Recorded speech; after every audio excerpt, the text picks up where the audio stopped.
The key is being a dynamic real estate investor. Make sure you're diverse. Don't just be a one-trick pony. Don't just be a wholesaler. Wholesale, buy and hold, fix and flip, wholetail, do novations, do all of it. That is what's going to keep you around for the next 15, 20, 30 years, making a whole lot of money and building a whole lot of wealth.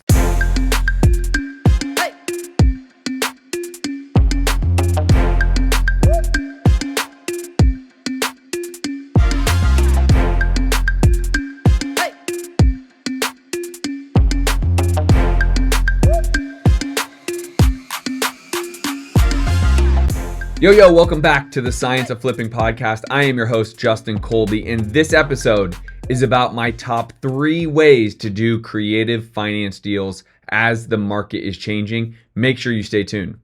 Now, as always, we are brought to you by our main sponsor, MinutePages.com. MinutePages.com is websites for real estate investors specifically. They handle all of the SEO, all of the content, 2 blog posts a week, and they make sure that when you give your website to a seller, an agent, a contractor that is professional and exactly what can help you get more good deals. Now, we all know it's all about credibility, influence, and authority in our space, and these websites at a fraction of the cost will give you just that. You will become the guy or gal in your market that owns your market with credibility, influence, and authority. So if you want that webpage at a fraction of the cost, go to MinutePages.com. All right, guys, so welcome back to this episode. We are jumping into my top 3 creative structuring deals in today's market. Now, we all know the real estate market is crazy right now, meaning the interest rates are up. Everyone's in a big hoopla. Inflation is up. So let's just get straight to the point of how you can potentially create more deals by the same amount of leads that you currently have. Now, one thing I can tell you is I just came back from an incredible event in Milwaukee, Wisconsin.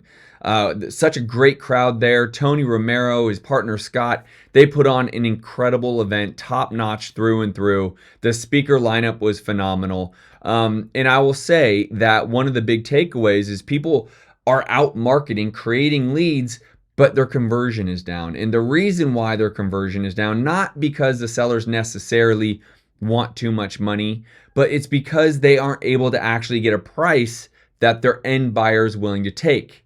The reason being is because the market's crazy. The end buyer, usually a fix and flipper, they just aren't as aggressive when buying homes right now. So let me tell you 3 top strategies that can get you the deal, and you can wholesale it or even keep it as a rental if you structure the terms right. So the first one I like will be subject to. I'm looking to buy 2 homes right now in Charlotte, North Carolina, where I'm negotiating with the seller that I'm going to give them a certain amount down so they could liquidate their equity, but I'm going to keep their loan in place because the interest rate is 5%. Now, that's not ideal for the seller, but they also understand I can still give them top dollar because I'm going to be able to use their loan versus getting a loan right now that's at 7%. Now, this property so happens to already be rented.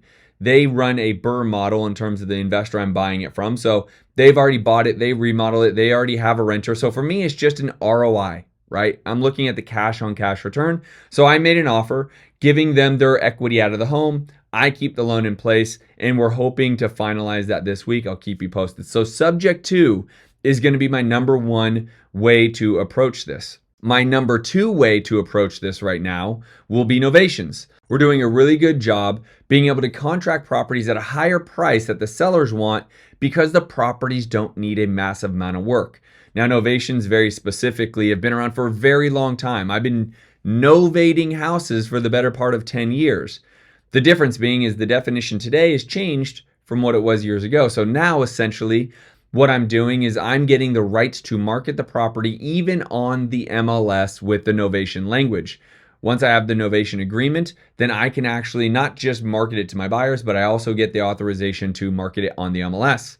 What does that do for me? It opens up my buyer pool so that there are buyers out there that will pay a higher retail price, A, because they're going to live in it, or B, because they don't know the wholesale game and they're just a buyer that would find something on the MLS. They are a novice to the industry. Both work and both can help us make more money from a lead that wouldn't be a deal if I was just making a cash offer. And number three would be either a wrap deal or straight up seller financing.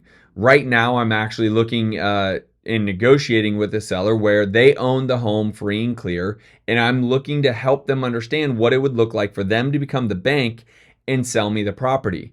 They're a little bit older, so it's taking me a little bit longer to get them through this process and help them understand the value that it brings. But in this property, I'm looking at giving them an extra $30,000 relative to their purchase price.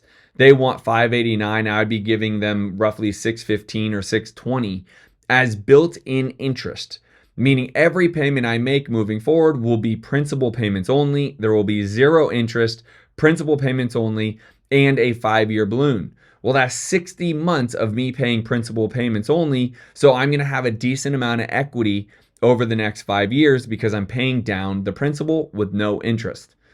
Again, challenges are a little older, so it's a slower process for me to help educate them on why this would make any sense. That's a true seller finance deal. Along with that would be a wrap deal where maybe they have a smaller loan. They also become a bank and are in are in position 2. They give me a loan for their equity, and then I'm paying them as a bank and the bank as a bank, right? The bank mortgage. So they can actually sell me the home, and they are getting still monthly income from the loan they gave me, and I'm paying off the bank loan themselves. Those are the top 3 right now that we are working in our business in this very dynamic market. If you like this video, you like this subject matter, smash the like button, make sure to subscribe to my channel, and share this podcast episode. If you're on iTunes, make sure you give me a 5-star review. Greatly appreciate it. All right, guys, so there you have it. These are the top 3 strategies we're using right now. The key is being a dynamic real estate investor. Make sure you're diverse. Don't just be a one-trick pony. Don't just be a wholesaler. Wholesale, buy and hold, fix and flip, wholesale, do novations. Do all of it. That is what's going to keep you around for the next 15, 20, 30 years, making a whole lot of money and building a whole lot of wealth. I'll see you guys on the next episode. Peace.